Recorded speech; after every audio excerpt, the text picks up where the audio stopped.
We're going to take up an offering quickly. Um, if you missed last week, first things first, please go listen to the podcast or on YouTube. It's our annual tithing message, why we tithe, and I promise you, you will learn something from it. I learned a lot in preparing on tithing. It's called First Things First. So take that which you want to give you the Lord in your hand, and we're going to pray over that. Father, thank you so much that we can come to you and give to you, Lord. And thank you that you are providing for us as individuals, for us as families, for us as a church. Father, thank you that even for those who are unemployed, that you create employment. Father, for those that are vying for better positions, that you give them favor.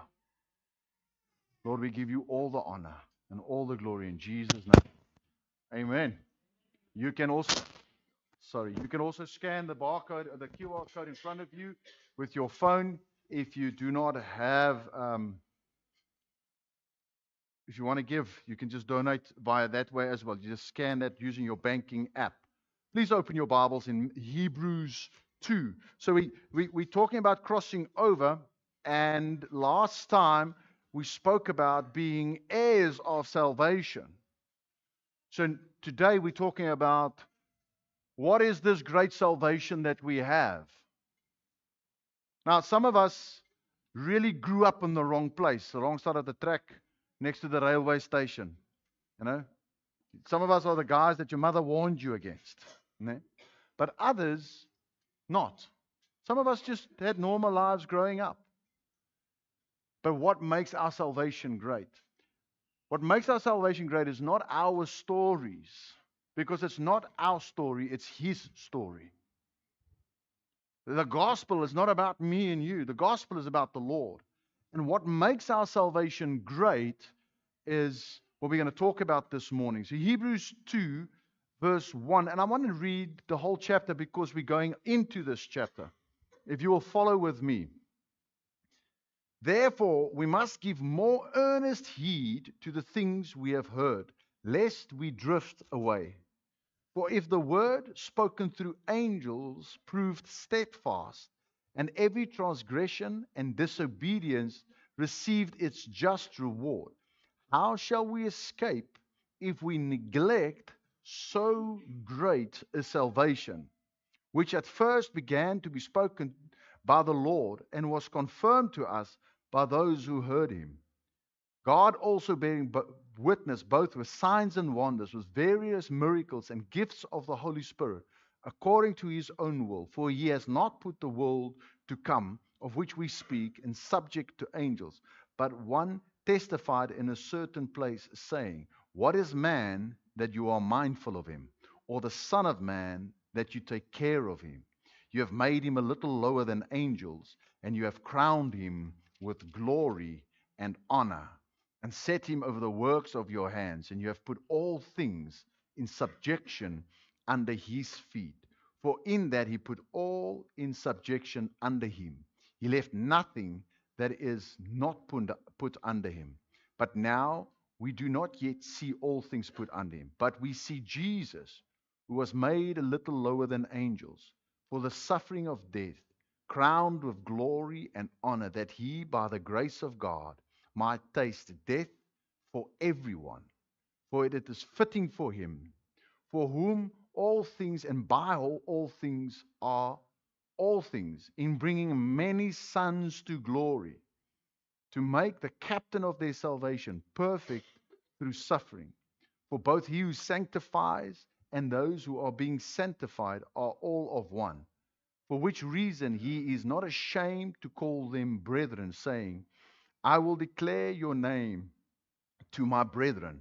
In the midst of the assembly, I will sing praise to him. And again, I will put my trust in him. And again, here I am and the children whom God has given me. Inasmuch that then as the children have partaken of the flesh and blood, he himself likewise shared in the same, that through death he might destroy him who had the power of death, that is the devil. You've got to say an amen there. He destroyed the devil. He destroyed him who has power, and released those through whom fear and death were all their lifetime subject to bondage. For indeed, he does not give aid to angels, but he gives aid to the seed of Abraham. That's you and me. Therefore, in all things, he had to be made like his brethren, that he might be merciful and faithful high priest in the things pertaining to God, to make propitiation for the sins of the people. For in that he himself has suffered, being tempted, he is able to aid those who are tempted. What is making our salvation so great? And we need to cross over that our salvation isn't a Mickey Mouse salvation. Our God is not a Mickey Mouse God, and the saving work that he did in your life is not a small thing. It is a big thing. It's a huge thing. He saved you and I from hell. That's the first thing you need to get. He saved us from hell. He saved us from eternal condemnation, damnation, and a lake of fire that's not meant for us. He saved us to have eternal life with him. He restored our immortality. Adam and Eve in the Garden of Eden lost their immortality. They gave it up. And death is the fruit of that. They would die, and there would be a spiritual death with that later on. When we get saved, our immortality is restored to us. Yes, your tent will die, your temporary habitation where you reside, the body that you either like or dislike. There's some people that really don't like their bodies. Okay, and other people really like their bodies. That will die, but you will live on. So Jesus is our Savior. So what makes our salvation so great? The fact that Jesus is the Son of God. Point one, Jesus is the Son of God. He's not just a nobody. He's the Son of God. And this is the beauty and the complexity of it. He is God as well. There's no separation between Jesus and God. Jesus and God are one. They're not separate.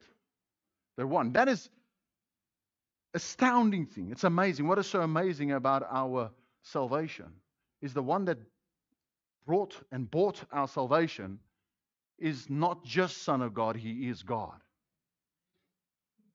The Trinity, theologically, is very difficult to explain. Martin Luther actually said that to do that is a phenomenal job. No one can really, really nail it. I've said it for many years. I haven't found anybody that can actually explain the Trinity to me in such a way that I can understand it. There remains in me a missing link to grasp it, to put my head around it. Now, some people come with the egg, the shell and the yellow and the yolk. And some come with water or HO2. HO2 liquid, gas, and solid. It remains HO2. But I'm still... Some have gone into reverse engineering. You are a spirit that live in a body and you've got a soul. And so you are one. There's a bit of a reverse. It's very, very difficult. But how Jesus answers this is not through doctrine or theology. He answers it through experience. Now, that's the two ways you can answer the question. Either with doctrine or experience. John 14. In John 14, and we're not going to read the whole thing, but from verse 1 until verse 16, they're talking to Jesus. And you can go to verse 10. Just jump to verse 10 there for me, please.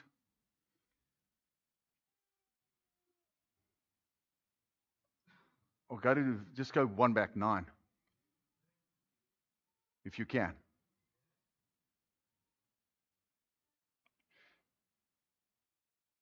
The disciples ask him, show us the Father. Theological question. Show us the Father. We want to know the Father. Jesus says to them, have I been so long time with you, and now you do not know me? Philip, I've been with you for how many years now? And you still don't know me. He that has seen me has seen the Father. And he says to them, show us the Father. He has seen Jesus, has seen the Father. Jesus is answering this in a relational manner. He says, you want me to show you the Father, theological? You want me to unpack the Trinity to you? I can't. Well, I don't want to. Maybe Jesus can, but he doesn't want to. But because he knows he needs to answer this question on an experiential level. Because this is what we need to know. That you can have a logos information about the Lord. You can know the Bible off by heart. You can know everything, but never have experienced the Lord. Jesus is saying, I want you to experience me. This is such a great salvation, that our God is a real God. He's not just up there. It's not just a philosophy. It's just not some historical. He's alive today. How many people did the Lord reveal this morning? Ear, knee, word there. That's the Holy Spirit. The Holy Spirit is saying, listen, I am experiential God. You can experience me. That's a great salvation. That's a great salvation. He resides within us. Listen to what Isaiah 9:6 says. Talking about the Trinity, trying to explain the Trinity. For unto us a child is born, unto us a son is given, and the government shall be upon his shoulder, and his name shall be called Wonderful, Counselor, Mighty God, the Everlasting Father, the Prince of Peace. Can you see suddenly this is just a mix-up right there? Just it's one. Jesus says, the Father and I, we are one. I am in the Father and the Father is in me. And if you don't believe me because of the signs and the wonders that I've done, that the Father and I are one. What a great salvation we have. That the Son of God is God himself. In the same breath, he is the Son of Man. What makes our salvation so good? Because Jesus is our salvation. There's nothing else. Jesus is our salvation. What makes him so good? He's also the Son of Man. Now, a lot of people say that there's no man in heaven. Jesus in heaven is not a man. Jesus in heaven is in a body and he's a man. He's up in heaven. He's alive. His body is alive. You see, there's certain divine qualities that Jesus left in heaven when he became human. So it's just fair, and I'm going to divulge that to you. It's just fair that when he left earth in the human body, that he left some human characteristics on the earth when he went into heaven. Listen to the stuff that he left in heaven when he came down. His omnipresence. When Jesus came in his body, he couldn't be everywhere at every time, all the time. He had to be in one place at a time. He's omniscient, knowing everything about everything. He had to grow in knowledge and he had to grow in wisdom, the scripture says. His omnipotence. He left his almighty power in heaven when he came to the earth. He had some power, but that power was a dependent power. He didn't come down as creator. He came down as the Son of Man. His eternality, his human limitations, infallibility, he had human emotions, his independence, he was dependent on the Father and the Holy Spirit. So there's stuff that he left in heaven when he became human. 1 Timothy 2:5, if you can put that up for us. It says, for there is one God and one mediator between God and men, the man Christ Jesus. All right. So he's in heaven. The man is in heaven. So when he left the earth to go up to heaven, there's certain things that he left on the earth about humanity. His mortality. He left his mortality on the earth. He got resurrected. He's not going to die again. That body can't die. His physical limitations. He can be everywhere now. His emotional vulnerability. God has got emotions. I want you to understand that. The Lord is an emotional God, but He's not vulnerable in His emotions. We are vulnerable in our emotions. We get offended and go poof, 2 bar. No. Some people have got actually written on the inside 4 bar. And they go just go poof. Because they're emotional vulnerable. Or you get ticked off and you go to 120 degrees. It goes past red into black. Who knows what I'm talking about? Don't put up your hand if you know what I'm talking about. Okay. His carnal desires. Now, when I say that, I don't mean that Jesus succumbed to any of human desires. The word says he was tempted, and we just read it. But because he prevailed through that tempted, he has got empathy with us. He doesn't get tempted like that anymore. That flesh body there is no carnal desires. And the last one is human weakness. He's got no human weakness. In Acts 7:56, it's the stoning of Stephen, one of the apostles. And they stone him. They're busy. And he's talking. And he looks up and says, "Behold, I see the heavens opened and the Son of Man standing at the right hand of God." You know what the next verse says? The people ran out. These people that want to stone him, they ran out screaming. They couldn't handle the fact that he saw this. Okay. The next thing, and I am cutting it short and making it very brief this morning. Jesus is the captain of our salvation. So this is the third point. First point, he's the Son of God. Second point is the Son of Man. The next point, he is the captain of our salvation. Our salvation is akin to the Exodus out of Egypt. Egypt is the story of God's people coming out of slavery, out from underneath the rule of Pharaoh, which represents Satan. The bondage and the slavery that God wants to set us free, and the process in that. That happened overnight. Overnight. And they ate the lamb, and the plague came, and overnight they left, and they were following Moses. Moses is the captain. Moses represents Christ. They were following him. They came out of slavery. They came out from underneath Satan, underneath Pharaoh. They went through the water baptism. That's the crossing of the Red Sea into the desert. That's the captain. They're following the captain. You see, you and I need a captain. If you want to, you see, here's the thing. Our salvation is an instantaneous thing. You can be saved or get saved this morning, today, now. The work of God for salvation is quick, it's powerful, it's immediate. That's the work of salvation. He's a lifesaver. He doesn't drag you next to the boat when he wants to save you and have you swallow some more salt water.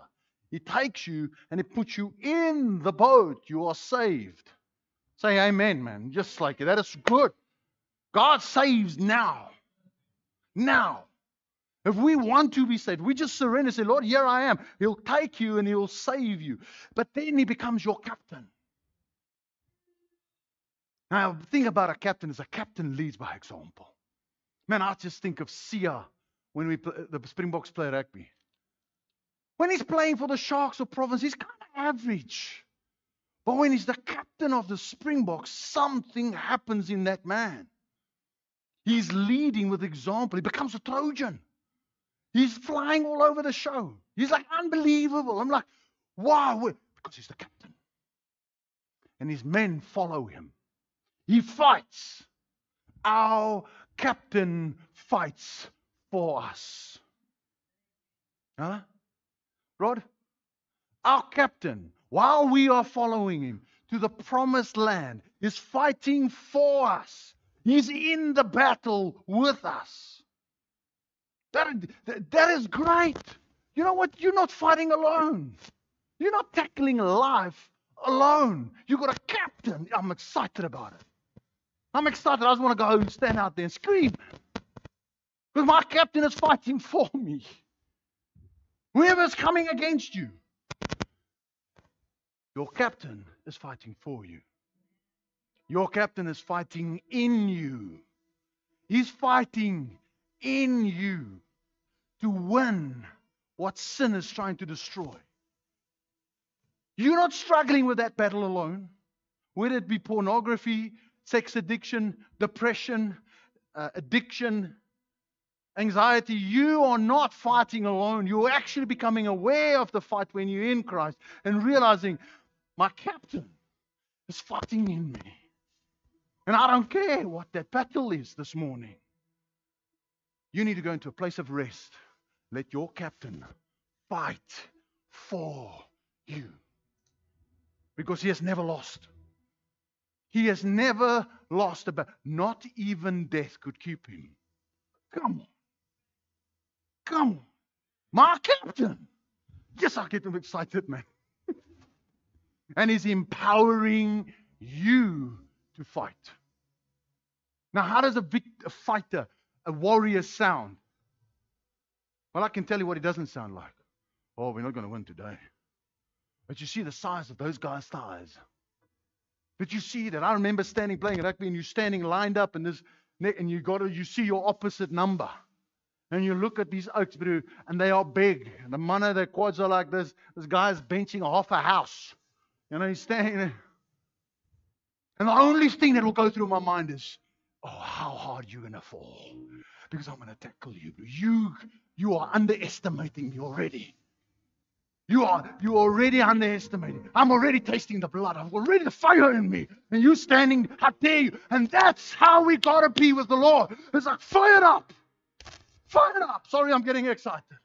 We got to be fired up because the King of Kings is inside. How hard this thing is going to come down. I'm going to break through. I'm going to walk out the other side. I'm going to got the trophy in my hand. I don't know if you've ever held a trophy in your hand after beating a couple of teams. There's something that happens on the inside of you. You start walking on clouds. You start walking on clouds. You start spontaneously celebrating. Miriam, coming out of Egypt, starts writing a song. My deliverer is coming. My deliverer. It's beautiful. She writes a song about her deliverer setting us free. When last have you started just saying, my deliverer is for me? We are winning. We're on the winning side. We don't lose. Yes, do we get despondent? 100%. But a winner whose captain's on the inside, we don't talk that way. We say we're the more than conquerors. We're more than conquerors. He's the high priest. The scripture talks about him being your high priest. I've got 2 minutes left. I think I can get it in. He made purification for your sins.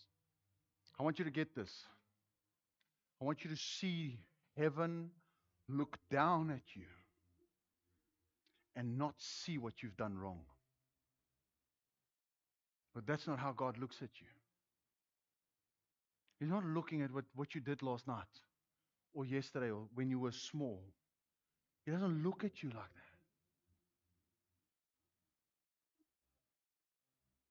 You parents, you know what you're talking about. You can almost see your child's been naughty.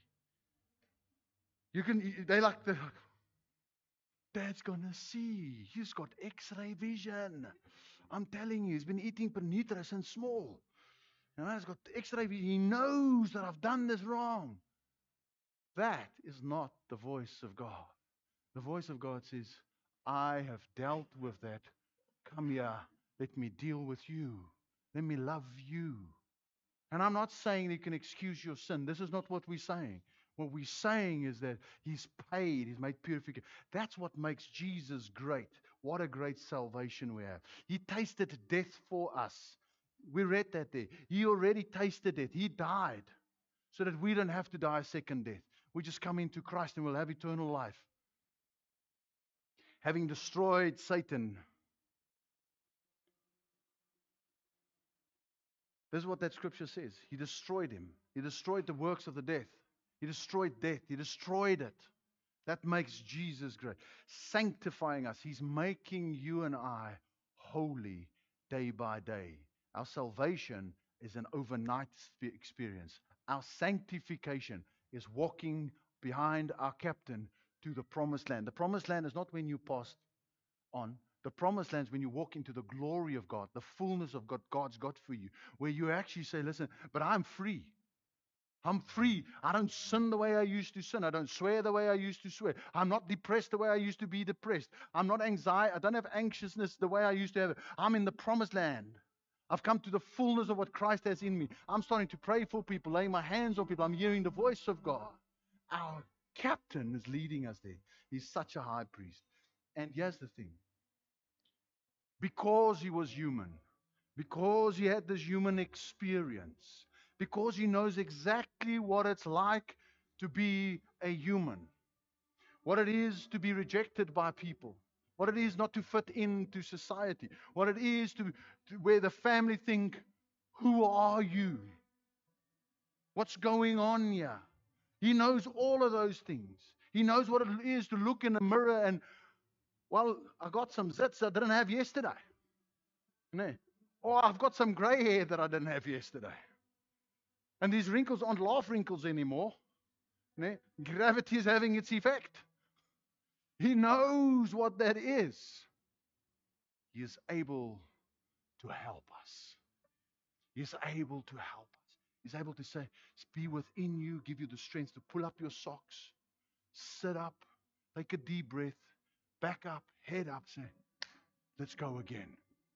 Let's go again. Because I want you to know, while you've got a captain in this world, you will have a fight. While you're in the flesh, you will have a fight. There's a battle that you will fight, and I want to encourage you, your captain is. So this is, I'm summarizing 4 things that make our salvation great. That Jesus is the Son of God. He is God, and there's no difference between him and the Lord Father. They are one. The second thing, he is Son of Man. He is a man. There's a human body in heaven, making a way that more human bodies can go there. Third, he's the captain of your salvation. He's going before you. He's committed. He's got skin in the game, literal skin in the game, okay, to fight with you, in you, and for you. All right. And the last one, he's high priest. He makes intercession for you, where you and I might stumble and fall. What a great salvation. Amen. All right. Won't you stand? I want to bless you as we go out. Before I bless you, I just want to remind you, the white flags at the back, the list for the new members class and Liberating Human Spirit as you walk out. And please don't just go. We really want to invite you for coffee. Thank you for your patience. Thank you. We could go a little bit longer this morning. I'm certain you are just as excited as I am, because I'm experiencing the Lord this morning.